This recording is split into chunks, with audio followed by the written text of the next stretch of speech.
1,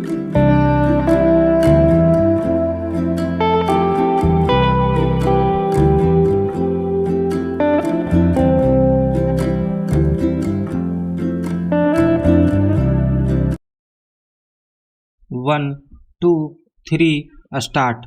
मणिपुर में अमन के लिए सबसे महत्वपूर्ण रास्ता वहां हिंसा में शामिल समूहों को बातचीत की मेज पर लाना है।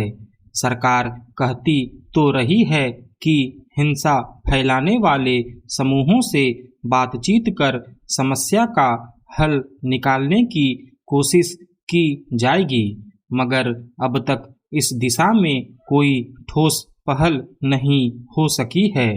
हालत यह है कि मई महीने में शुरू हुई हिंसा आज भी जारी है और समस्या का कोई सर्वमान्य हल नहीं निकाला जा सका है। हालांकि इस बीच प्रशासनिक शक्ति और सेना के इस्तेमाल से अराजकता पर नियंत्रण की कोशिश की गई, मगर उसमें भी कोई बड़ी कामयाबी नहीं मिली। अब राज्य के मुख्यमंत्री का कहना है कि उनकी सरकार इम्फल घाटी के एक उग्रवादी समूह के साथ वार्ता कर रही है और जल्द ही शांति समझौते पर हस्ताक्षर किए जाएंगे। हालांकि जिस समूह से बातचीत के बारे में कहा गया है, फिलहाल उसका नाम नहीं बताया गया है।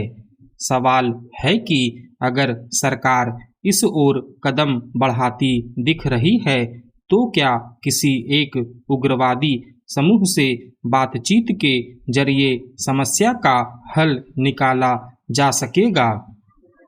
गौरतलब है कि मैतेई समुदाय को अनुसूचित जनजाति का दर्जा देने के प्रस्ताव से उठे विवाद के बाद जिस स्तर का विरोध शुरू हुआ था, उसने समूचे राज्य में व्यापक जातीय हिंसा की शक्ल ले ली। मैतेई और कुकी समुदाय के बीच जानलेवा टकराव के दौरान अब तक लगभग 200 लोगों की जान जा चुकी है। इसमें सरकार की सबसे बड़ी जिम्मेदारी यही थी कि मैतेई समुदाय को अगर अनुसूचित जनजाति का दर्जा देने को लेकर कोई विवाद है तो वह उसे पक्ष विपक्ष के संबंधित समुदायों के बीच संवाद के जरिए सुलझाए। मगर ऐसा लगता है कि इस मसले पर उठे टकराव के प्रति धुंध और उसके बाद उपजी अराजकता को लेकर उदासीनता बरती गई। नतीजतन पिछले करीब 7 महीने से मणिपुर में हिंसा जारी है और आज भी कुकी समुदाय के लोगों को निशाना बनाकर हत्या की जाती है। जिस मसले का हल बातचीत से निकाला जा सकता था, उसके जटिल होने से नाहक हुई हिंसा में बहुत सारे लोग मारे गए, भारी पैमाने पर संपत्तियों को नुकसान पहुंचाया गया। अब अगर सरकार ने शांति कायम करने के लिए वार्ता का संकेत दिया है तो उसमें सिर्फ एक उग्रवादी समूह से बातचीत का हासिल क्या होगा, यह छिपा नहीं है कि राज्य में मौजूदा हिंसक और अराजक हालात में कई गुट शामिल हैं और सबकी अपनी अपनी राय होगी। अगर उन प्रभावी गुटों को बातचीत में शामिल नहीं किया जाएगा तो किसी एक समूह से वार्ता और शांति समझौता कितना अस्थायी और दूरगामी हो सकता है। इससे पहले सुप्रीम कोर्ट और केंद्रीय गृह मंत्रालय की ओर से निगरानी और शांति समितियों के जरिए स्थिति को संभालने की कोशिश की गई, मगर उनका ठोस हासिल नहीं रहा।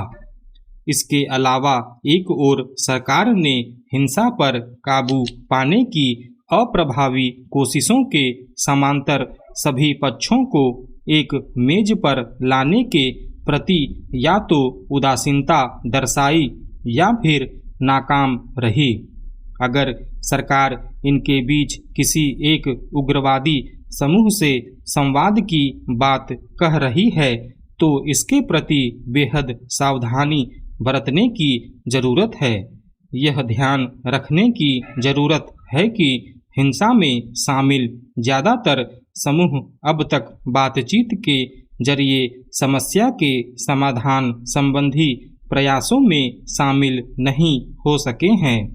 इसलिए सरकार और एक उग्रवादी समूह के बीच बातचीत की कामयाबी इस पर निर्भर करेगी कि दूसरे गुट इस पर क्या रुख अपनाते हैं। स्टॉप।